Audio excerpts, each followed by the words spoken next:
Estima-se que ocorram cerca de 80 ataques de tubarão em todo o mundo a cada ano.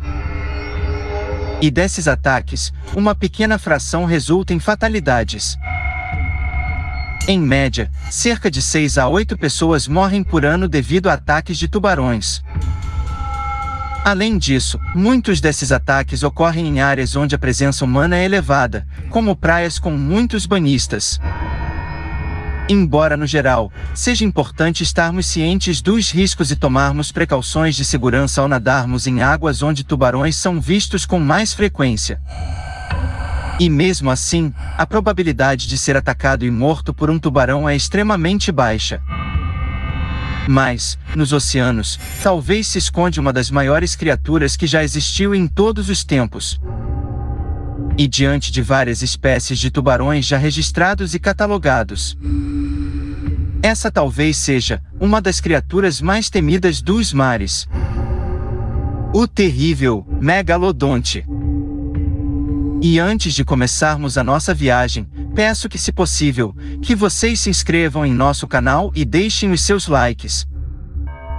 Dessa forma, vocês contribuem de maneira direta para que eu possa ter um emprego novamente. Obrigado. O medo dessa criatura marinha existir ainda faz com que esse predador pareça uma ameaça perigosa à espreita em nossos oceanos. Muitos apontam para o megalodonte, que talvez seja o monstro marinho mais aterrorizante de todos os tempos. Vocês concordam? Supostamente, o período em que esse animal poderia ter vivido é bem no começo da formação da vida no planeta Terra. A data varia de 23 milhões de anos, e teria sido extinto nos últimos 3,5 milhões de anos. Mas, mesmo assim, inspira grande medo em todo o mundo até hoje. Será que realmente foi um dos predadores mais terríveis que existiu nos oceanos? Apesar de termos pouquíssimas evidências fósseis, foram através dos seus dentes que se constatou que esse animal, sem dúvida nenhuma, foi um dos grandes peixes que navegaram nesses mares algum dia. O megalodonte é uma criatura marinha monstruosa que parece se assemelhar a um tubarão branco.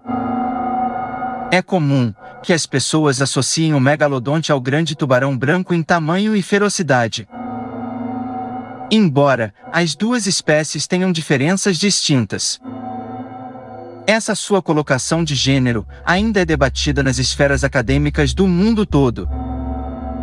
Talvez uma das maiores diferenças seja em relação ao seu tamanho, mesmo que ainda um grande tubarão branco, que poderia chegar aos seus 6 metros de comprimento, poderia parecer um mero filhote dessa criatura. Essa criatura poderia também ser um parente próximo do tubarão considerado mais antigo do mundo? O tubarão da Groenlândia, que pode chegar a ter mais de 5 metros de comprimento. Esse tubarão, apesar de não ter os dentes de um autêntico predador, exibe em sua pele marcas de animais que têm uma longevidade muito acima da média. Relatos dizem que esse animal pode passar dos 500 anos de vida. Isso poderia ajudar, ou até mesmo monitorar as zonas dos oceanos que jamais imaginaríamos chegar. E para um megalodonte ser descoberto ainda em vida, teria que ter esse requisito primordial. Já que o planeta passou por inúmeras transformações, tanto no aspecto climático, como também no aspecto biológico. Embora o seu tamanho ainda seja considerado incerto, esta criatura era conhecida por atingir tamanhos que são difíceis de compreendermos. E a partir dos vestígios e fragmentos dentários encontrados nos dias de hoje que os estudos são realizados, o megalodonte poderia chegar aos 18 metros de comprimento. E nessa escala, podemos comparar com outros animais já catalogados. No ano de 1994, os biólogos marinhos, Patrick Chambry e Stephen Pepson, deram as suas versões sobre o tamanho do animal, que, segundo eles, poderia chegar a um tamanho máximo de 25 metros de comprimento. O peso de um megalodonte macho poderia ter uma massa corporal de 12 a 33 toneladas. e a fêmea chegando à fase adulta de 27 a 60 toneladas. Para se ter uma ideia em comparação, existe um tubarão, que foi considerado como um dos maiores tubarões brancos do mundo. O Deep Blue, que tem um peso aproximadamente de 2,5 toneladas e mede cerca de 6 metros de comprimento. Esse tubarão branco é enorme, não é mesmo? E mesmo assim, ele ainda é 4 vezes menor que um megalodonte. A criatura era um enorme predador no ápice, talvez na cadeia alimentar, estivesse no topo. E tinha pouco a temer nos oceanos. E o que vocês acham? Será mesmo que esse mega-tubarão seria o rei dos mares? Podendo escolher as suas vítimas, ou até mesmo a sua próxima refeição. Afinal, a sua imponência poderia ser o divisor de águas, entre a sua fome e a vontade de matar por mero instinto selvagem. Não acham? De fato, com base em fósseis existentes da criatura, acredita-se que as mandíbulas do megalodonte sozinhas poderiam ter mais de 2 metros de largura, grandes o suficiente para engolir um ser humano inteiro. O megalodonte também era conhecido por possuir poder de força e velocidades impressionantes. E a estrutura de sua mandíbula tinha inúmeras fileiras de dentes que eram projetadas à frente. Na medida que o megalodonte perdia os seus dentes principais, outros novos eram postos em seus lugares. Com dentes, medindo aproximadamente 18 centímetros. É sem dúvida, uma verdadeira máquina de guerra, não acham? Para fins comparativos. E segundo os especialistas, a sua mordida poderia chegar a um peso próximo de 18.000 kg-força. Isso é quase 10 vezes mais que a força de uma mordida de um tubarão branco. A velocidade máxima que um tubarão branco pode atingir em nado é de cerca de 56 km por hora, embora a velocidade média seja geralmente mais baixa. Vale ressaltar que a velocidade pode variar de acordo com vários fatores, como idade, tamanho, condições do ambiente e comportamento do animal.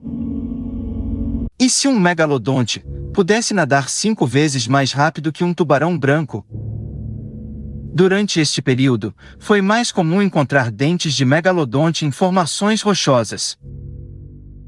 Os primeiros teóricos originalmente pensavam que os dentes eram as línguas petrificadas de dragões e cobras.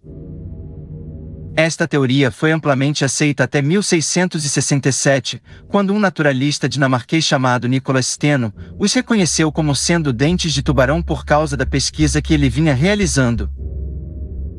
Ele ilustrou o dente do megalodonte dentro de seu livro chamado A Cabeça de um Tubarão Dissecada. E juntamente com um famoso desenho da cabeça de um tubarão que apresentava dentes de megalodonte. Mais tarde, em 1843, Louis Agassiz nomeou o tubarão Carcharodonte megalodonte. Este nome talvez pudesse ser o mais adequado, pelas características dessa criatura. A palavra megalodonte é derivada do grego antigo, e significa dente grande. O nome foi adotado por muitos outros pesquisadores notáveis, e associando o megalodonte como uma das criaturas mais temíveis que já vagaram pelos oceanos do planeta. E por que há poucas evidências do megalodonte nos dias modernos? Além de seus dentes e mandíbulas, existem várias teorias concorrentes sobre como a criatura poderia se parecer. A extinção do megalodonte é um mistério. Muitos ainda acreditam que a fera voltará a reinar nos oceanos. Inclusive, eu também sou um dos que ainda acreditam nessa teoria. E vocês? Outros acreditam que há uma passagem ou algum tipo de fenda abissal que aprisiona animais desconhecidos de nós. Vocês acreditam que o megalodonte ainda vive escondido ou atuando em regiões em que a temperatura das águas sejam mais compatíveis com o seu modo de sobrevivência atual? Embora se assume que a criatura teria pelo menos algumas semelhanças com os tubarões dos dias modernos, é possível que o megalodonte fosse mais temível do que somos capazes de imaginarmos.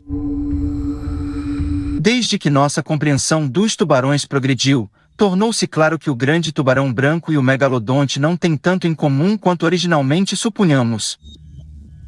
Também houve suposições de que o megalodonte poderia ter sido semelhante ao tubarão-baleia ou ao tubarão-frade na aparência. Isso é provável por causa do tamanho dessas criaturas. Como o megatubarão, era conhecido por ser uma criatura puramente carnívora. Muitos argumentam que sua anatomia fosse significativamente diferente dessas espécies. Aqueles que acreditam que a criatura poderia ter sido semelhante em construção a esses tubarões. Especulam também que o megalodonte teria uma grande cauda em forma de ponta de uma flecha, que na teoria ajudaria a ter mais dinâmica de nado na água. As barbatanas anais e dorsais teriam sido bastante pequenas, e provavelmente teria havido uma quilha caudal em ambos os lados das suas barbatanas. Esta construção é comum entre muitas espécies marinhas grandes e ajuda a reduzir o arrasto durante a natação, permitindo que as criaturas marinhas com esta construção atinjam velocidades impressionantes. Por outro lado, os grandes tubarões brancos são nadadores uniformes. Isso significa que eles são capazes de gerar energia na cauda e no seu tronco, devido à sua musculatura ser poderosa. Agora, imaginem o quão potente seria um megalodonte.